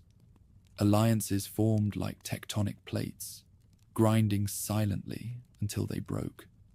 The spark in Sarajevo was small, but empires are flammable. Within months, the world was at war. The first fought everywhere at once, from the trenches of Flanders to the deserts of Arabia. The machine age turned killing into industry. Shells by the million, men by the million, faith by the handful. When the guns finally fell silent, the old empires lay dismembered. The Ottoman realm vanished into borders drawn by strangers. Austria-Hungary dissolved like mist. Russia erupted in revolution. Britain and France survived, but in surviving, aged a century. The peace that followed was a ledger, not a lesson. Reparations, mandates, debts, the vocabulary of empire rewritten in contracts. The victors carved the Middle East into nations that had never existed, promised independence they did not intend to grant, and proclaimed the war to end wars. Within a generation, the world was burning again. Industrial progress had perfected its own weapon. From the sky came fire. From laboratories came death that moved faster than history could describe. When the Second World War ended in 1945, 2,000 years of empire reached its logical conclusion: global ruin. The collapse was more than military. The idea of empire itself had become untenable. Europe, once the engine of expansion, lay in rubble. Its colonies, starved and conscripted, demanded the freedom that had been promised but never delivered. India won independence not through conquest but through endurance. Africa followed by degrees, its borders still carrying the geometry of European arrogance. The old imperial capitals lost their dominions but kept their habits. The conviction that control, in some form, must continue. Into the vacuum stepped new powers that spoke the language of ideology instead of monarchy. The Soviet Union called itself a workers' paradise. The United States called itself a defender of liberty. Both inherited the same impulse: to shape the world in their own image. Industrial might had given way to ideological fatigue. The struggle between capitalism and communism was not a new story, but a sequel. Two empires repeating the old argument of faith and order, each certain that history would end with their triumph. The wars of religion had become wars of reason, fought with bombs instead of creeds, but the rhythm was identical. Expansion met resistance, resistance justified repression, and progress masked decay. By mid-century, the planet was divided between two spheres of influence, and the phrase world empire no longer meant domination by one power, but captivity shared by all. When the smoke cleared, the European age was over. Spain's treasure had been squandered, France's grandeur drowned in its own revolutions. Britain's dominion handed back to its subjects, the Ottomans consigned to textbooks. The empires of the Gunpowder Age had carried civilization around the globe, and in doing so had globalized collapse itself. They left behind a world more connected, more knowledgeable, and more unstable than ever before. A world ready for a new inheritor. The pattern had come full circle. Overreach, debt, corruption, and disillusion, the four horsemen of decline, rode again beneath modern banners. The centers of power had shifted, but the logic remained. The greater the reach, the greater the risk. The richer the state, the poorer its soul. In 1945, the torch passed quietly across the Atlantic to a nation that called itself exceptional. Its leaders saw in Europe's ashes not a warning, but an invitation. The United States would inherit the mantle of empire and, inevitably, its burden. The age of gunpowder had ended in smoke, and the age of modern illusion was about to begin. War ruins were still smoking when the new empire rose. Europe lay broken, its capitals starved of light and certainty. Asia bled from wounds carved by 2 world wars. Africa and the Middle East stood waiting in the half-shadows of colonial retreat. Across the oceans, untouched cities hummed with electricity, their factories intact, their people unscarred. The United States had entered the war as a republic and emerged from it as the world's creditor, its savior, and its architect. The century opened beneath its flag. It called its empire by other names: alliance, reconstruction, assistance, but the structure was unmistakable. Dollars replaced legions, corporations replaced garrisons, treaties replaced decrees. Europe was rebuilt with American money and bound with American systems. Japan was recast into a mirror image of its conqueror, its industries resurrected as outposts of global commerce. Even the vanquished became clients, and the victors administrators. Rome had once ruled by road and sword. Washington ruled by contract and wire. The world, weary of command, accepted guidance instead. The Cold War gave this empire its mythology. Freedom and communism stood as twin gods demanding faith, each claiming to deliver salvation through order. The struggle was less a war than a ritual, a contest of images and ideologies that stretched from Berlin's ruins to the jungles of Vietnam. The United States called its system democracy, but its methods were ancient: protect allies, punish dissent, build prosperity to mask control. Empires had always needed an enemy. America found one vast enough to make the planet its stage.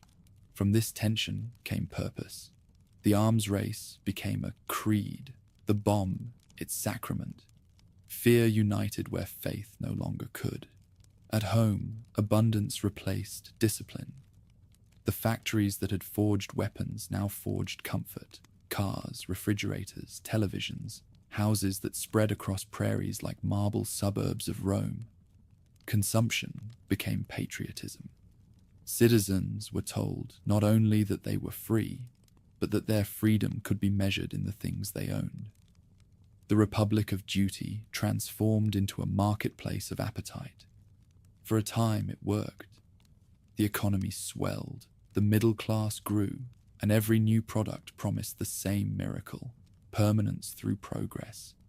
Yet beneath the glow of neon and optimism, the pattern whispered its warning. Wealth does not unite. It separates. The 1960s exposed the first cracks. The generation raised in comfort began to question the order that had built it. The war in Vietnam turned television into a mirror no empire could bear to face.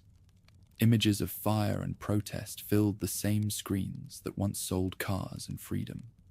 The young marched against the war. The old mourned the loss of certainty. The government preached stability. The people demanded meaning, and between them stretched a silence filled with disbelief. Empires fall, not when they are defeated, but when their citizens ceased to believe in their virtue. America's disbelief had begun.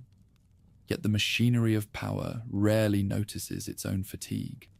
The 1970s brought more wealth, more expansion, and the illusion of control restored. The dollar became the world's lifeblood, oil its circulation. Nations that once ruled others now borrowed from Washington. Their currencies rose and fell with the mood of its markets.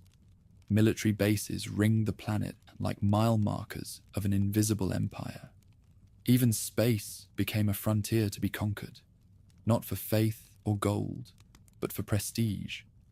When the first man set foot on the moon, it seemed that the Republic had transcended history itself. The age of empire, some said, had ended. They were wrong. History rarely ends in triumph. It ends in imitation. The collapse of the Soviet Union in 1991 appeared to confirm America's destiny. Its rival's flag came down. Its ideology dissolved. Its walls crumbled into souvenirs. For a moment, the world belonged to one power again. Markets opened, borders blurred, and technology replaced territory as the measure of dominance. The internet connected continents faster than armies ever had, and the dollar, freed from gold, became the purest expression of faith in human invention.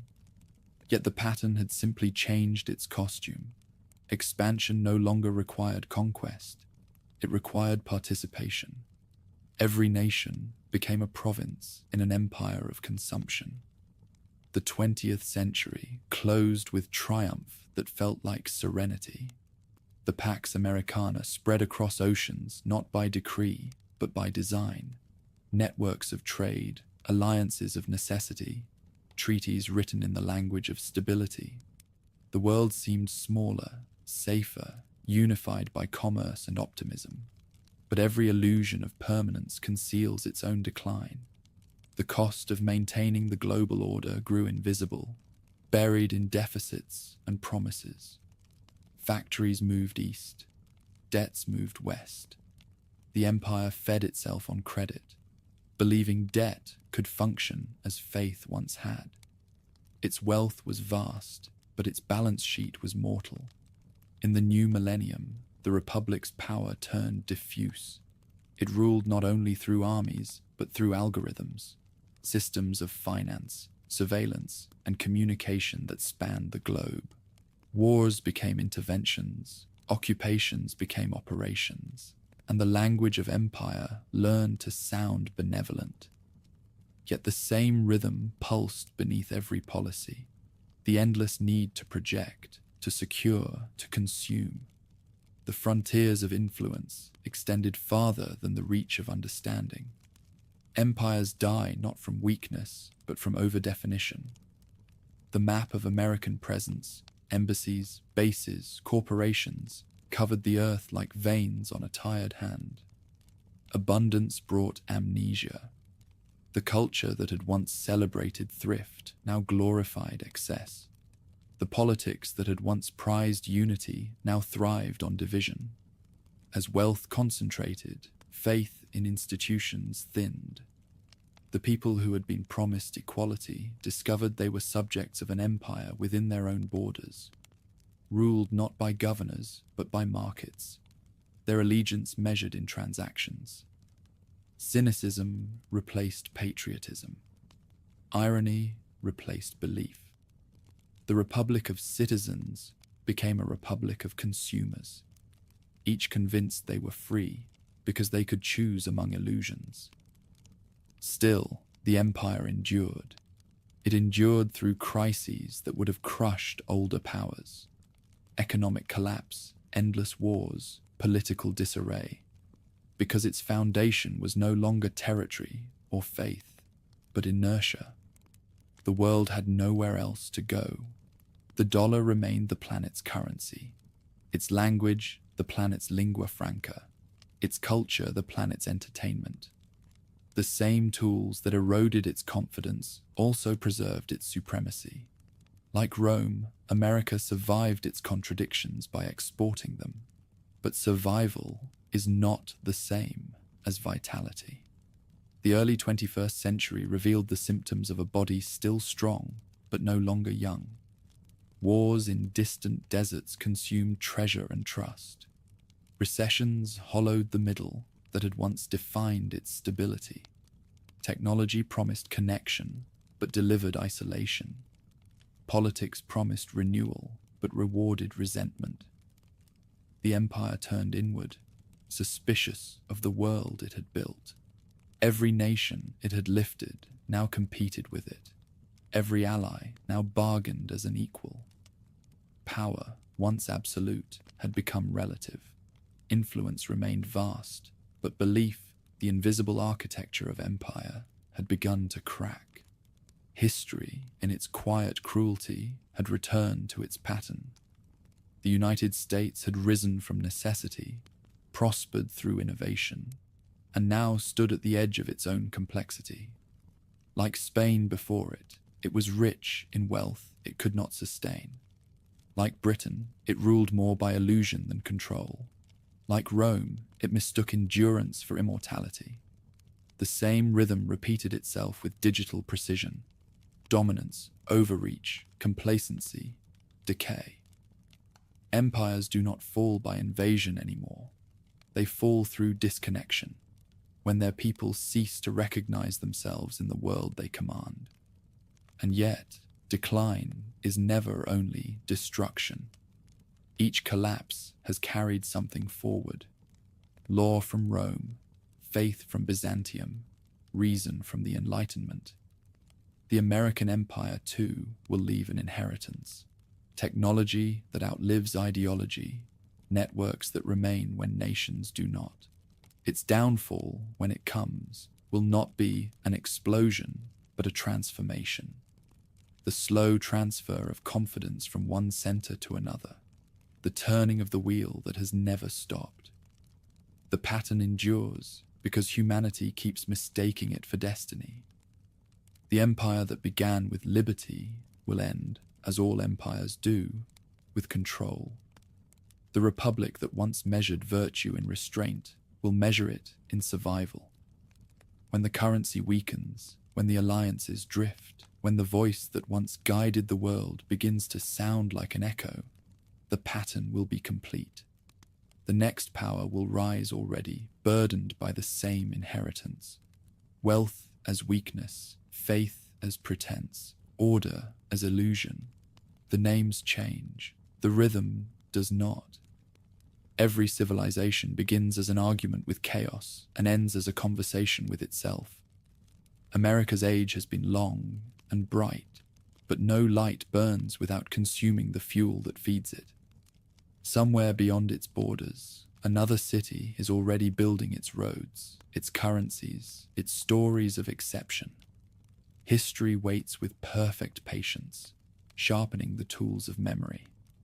The wheel will turn again, not with thunder, but with the soft, familiar sound of an empire mistaking itself for the world. Decline never begins with a fall. It begins with comfort.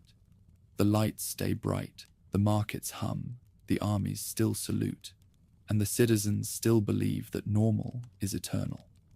The walls of the empire remain upright, long after the foundation has turned to sand. In that delay between rot and ruin lies the most deceptive calm of all. The United States entered that calm at the height of its triumph. No invader threatened its borders, no rival could match its power. Yet every system it had built strained beneath the weight of its own success. It was an empire of motion that no longer knew how to stop.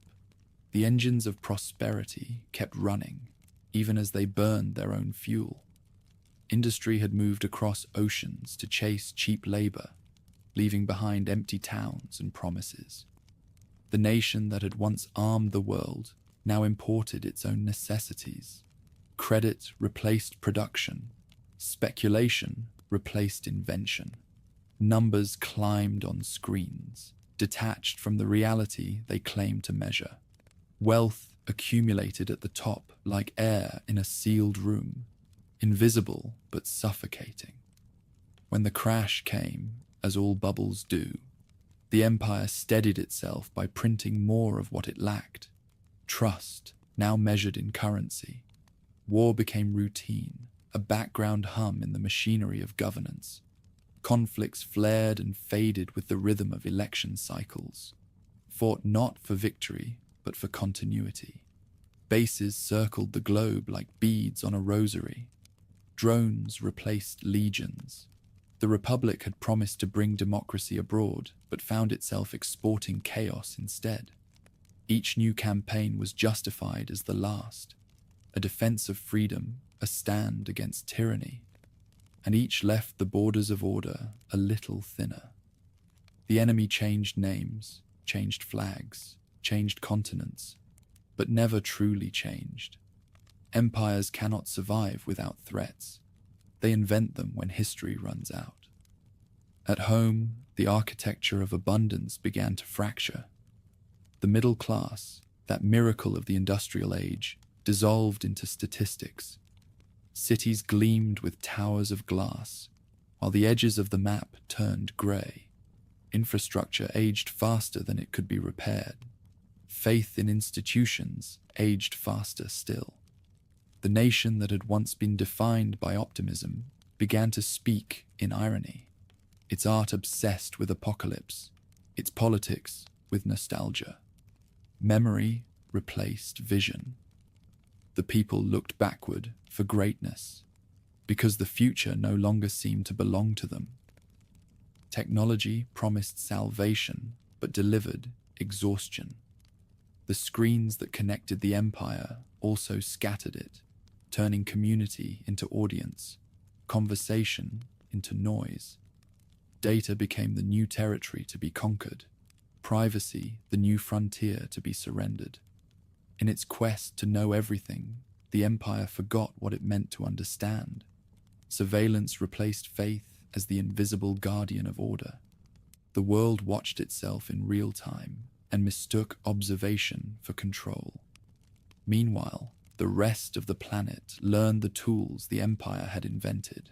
Nations once dependent now competed, their factories humming where American ones had gone silent. The flow of capital reversed course. Influence became negotiation instead of command. The dollar still ruled, but less by loyalty than by habit. Every decade chipped away a fraction of that trust. Every crisis pushed another rival forward. The empire had globalized both wealth and weakness, and now both returned home. Climate, debt, division, each became a frontier the empire could not cross. Nature, indifferent to politics, began to balance its own books. Storms grew stronger, harvests thinner, and the engines of progress consumed what remained. The same innovation that had conquered the atom and the genome could not conquer restraint. The empire had mastered everything except limits. Through it all, the pattern held steady. Expansion, overreach, decadence, denial. Rome had built baths and circuses. America built malls and media. Spain had drowned in silver. America in credit. Britain had ruled the seas. America ruled the invisible tides of finance. Each mistook motion for meaning. Each believed that because the world depended on them, the world would defend them. But dependence is not devotion. The provinces of this modern empire were not territories, but systems, trade routes, currencies, networks. And when those systems began to seek independence, there were no armies to recall them, only statistics that no longer obeyed. Empires die differently now. There are no sackings of capitals, no flames lighting the night. They die by diffusion, their influence seeping outward until the center holds nothing but symbols. The anthem remains, the flag still flies, but the authority behind them becomes ceremonial.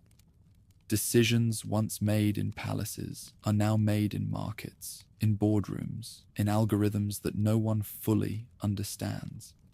The emperor is replaced by the executive, the priest by the pundit, the citizen by the consumer. Collapse in the modern age is not an event. It is a lifestyle. And yet, decline is never only decay. It is also transformation. From the dust of fallen powers, new orders always rise, carrying fragments of the old. The digital empire born from American invention will outlast America itself. A network of commerce and communication that obeys no capital and needs no crown. The next dominion may not speak of nations at all, but of data, energy, and information. History, having conquered the earth, now turns inward to conquer the human mind. The struggle that once filled continents now fits in the palm of a hand. Perhaps that is the empire's final legacy. The realization that control is an illusion scaled to technology. Rome ruled through stone and road, Britain through sail and steam, America through circuitry. Each believed it had surpassed the last. Each built systems too vast to maintain. The greater the connectivity, the swifter the contagion. When the next collapse comes, it will not be confined to borders, but to bandwidth. The downfall of one will be the downfall of all. Still, the rhythm that undoes civilizations also renews them. After the deluge of the Bronze Age came iron. After Rome's fall, the spark of faith. After the medieval storms, the light of reason. Each ruin planted seeds in its rubble. So it will be again. The empire's decadence will leave behind technology capable of wonders its builders never imagined. Medicines, machines, and memories. Its arrogance will teach the next age humility if the next age can listen. The pattern never ends, but those who survive each turning learn a little more of its language. In the quiet after empire, history remembers differently. The monuments lose their shine. The dates blur. What remains are the lessons, often ignored, always rediscovered. Power demands obedience until it forgets why it wanted it. Wealth creates comfort until comfort kills curiosity. Faith becomes system. System becomes dogma, and dogma breaks under its own certainty. The story of civilization is not one of progress, but of recurrence. The same melody played on finer instruments. Now, as another century turns, the empire still stands, though its heart beats irregularly. Its influence stretches farther than its understanding, its optimism thinner than its nostalgia. The world it once guided now moves without permission. Yet in the glow of its screens and the hum of its cities, it remains magnificent, a dying star whose light will travel for ages after it has gone dark. The final act of empire is not collapse, but illumination. It burns so brightly that its passing becomes the dawn of something new. And so, the wheel completes its circle. Sumer's ledgers, Egypt's monuments, Rome's roads, Britain's ships, America's satellites, all parts of a single pattern written across time. Every empire begins by mastering chaos and ends by preserving it. The same forces that build order inevitably undo it. Ambition, excess, certainty. The pattern is not punishment. It is instruction. It teaches that no power, however vast, is larger than the cycle that sustains it. When the last coin of empire is spent, when the last promise of permanence fades, what remains is the human will to begin again, to gather, to build, to believe. The rivers of Sumer are dust, the pyramids of Egypt sanded by the wind, the marble of Rome ground into lime. And yet cities still rise on the same soil. Civilization survives not because it escapes destruction, but because it accepts it. The pattern never lies. It only waits.